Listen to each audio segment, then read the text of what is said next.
another episode of The Reading Corner with me, Mr. M. Today we are going to be starting our story, The Master Builder, and even though it's only in one part, it's quite a long story for one part, so we're going to split it into two sections and two separate videos. So without further ado, let's begin. Thor had gone to the east to fight trolls. Asgard was more peaceful without him, but it was also unprotected.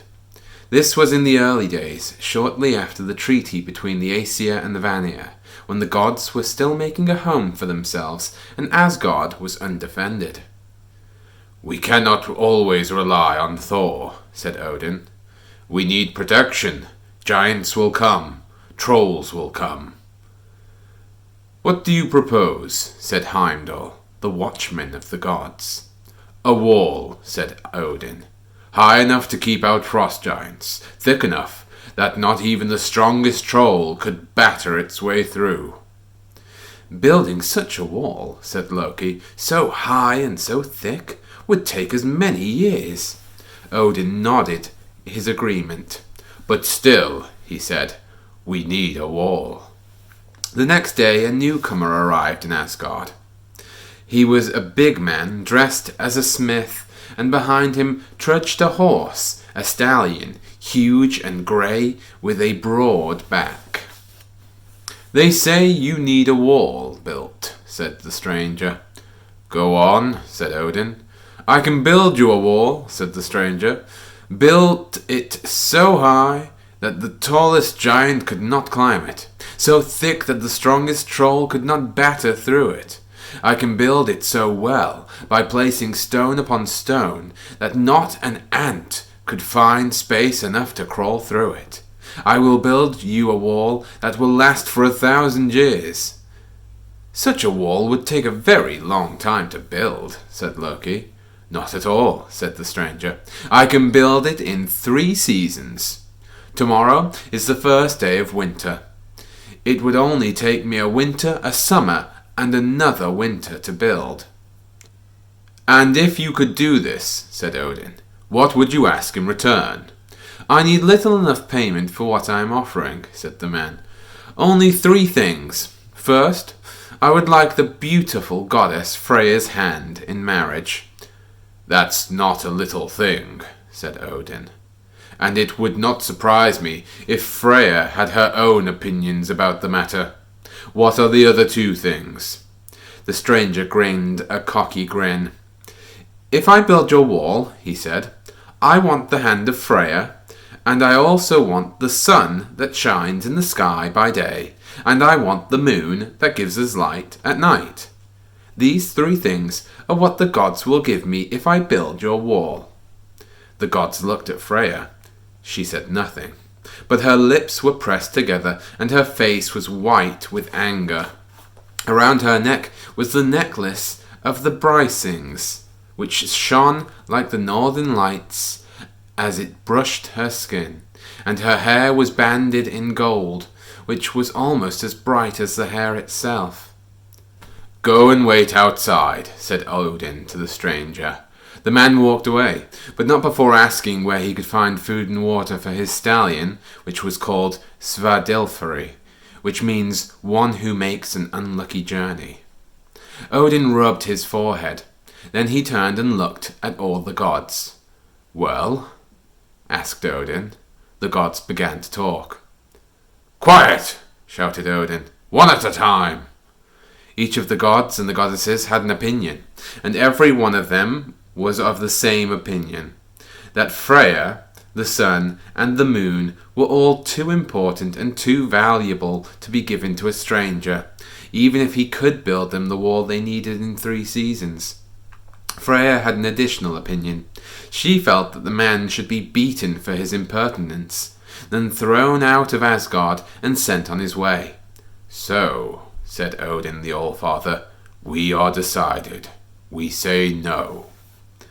There was a dry cough from a corner of the hall. It was the kind of cough intended to attract attention, and the gods turned to see who had coughed. They found themselves looking at Loki, who stared at them and who smiled and held up a finger as if he had something important to divulge. "It is worth my pointing out," he said, "that you are all ignoring something huge." "I do not think we have overlooked a single thing, troublemaker of the gods," said Freya tartly. "You are all overlooking," he said, "that what this stranger is proposing to do is, to make no bones about it, quite impossible. There is no one alive who could build a wall so high and so thick as the one he described and have it finished in 18 months. Not a giant or a god could do this, let alone a mortal man. I would stake my skin on it." At this point, the gods all nodded and grunted and looked impressed, all of them except for Freya, and she looked angry. "You are fools," she said, "especially you, Loki, because you think yourself clever." "What he says he can do," said Loki, "is an impossible task. So I suggest this. We agree to his demands and to his price, but we set him stiff conditions. He may have no help building this wall, and instead of 3 seasons to build his wall, he has but 1. If on the first day of summer any of the wall is unfinished, and it will be, then we pay him nothing at all." "Why would he agree to that?" asked Heimdall. "And what advantage would that give us over not having a wall at all?"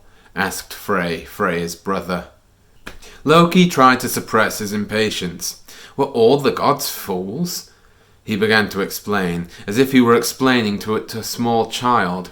"The smith will begin to build his wall. He will not finish it. He will work for 6 months, unpaid, on a fool's errand.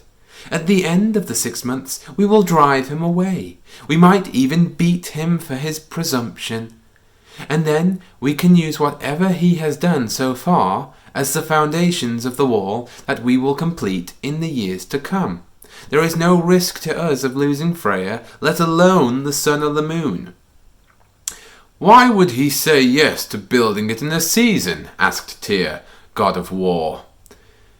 "He may not say yes," said Loki, "but he seems arrogant and sure of himself, and not the kind to refuse a challenge."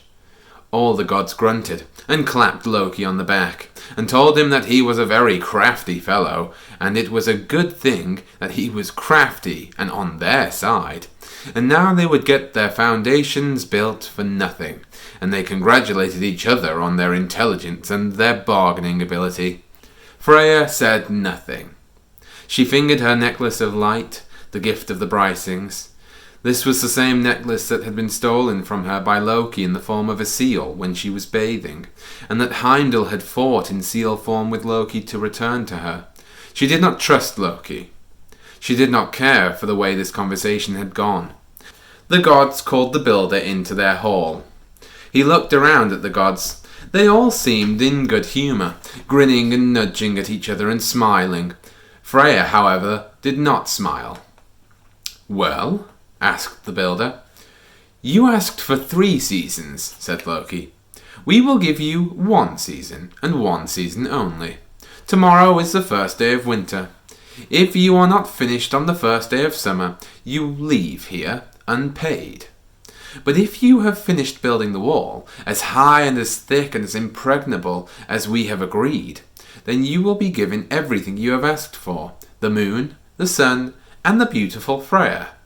You may have no help in building your wall from anyone. You must build this wall alone." The stranger said nothing for some moments. He stared away into the distance, and seemed to be weighing Loki's words and conditions. Then he looked at the gods, and he shrugged. "You have said I may have no outside help. I would like my horse, Svadilfari, to help me haul the stones here. The stones I will use to build the wall. I do not believe this to be an unreasonable request." "It is not unreasonable," agreed Odin, and the other gods nodded and told each other that horses were good for hauling heavy stones. They swore oaths then, the mightiest of oaths, the gods and the stranger, that neither side could betray the other. They swore on their weapons. They swore on Draupnir, Odin's golden arm ring. And they swore on Gungnir, Odin's spear. And an oath sworn on Gungnir was unbreakable. So that's where we're going to end it this week. We've met a new stranger who's come to build a wall for the gods, and they've set a sneaky, crafty plan in motion to try and get the man to build his wall without them having to pay him. What do you think's going to happen? Do you think they'll get away with it? Do you think they'll get the wall for nothing? Or do you think somehow the man will build the wall in one season? Let me know what you think, and I will see you next time. Thank you for watching.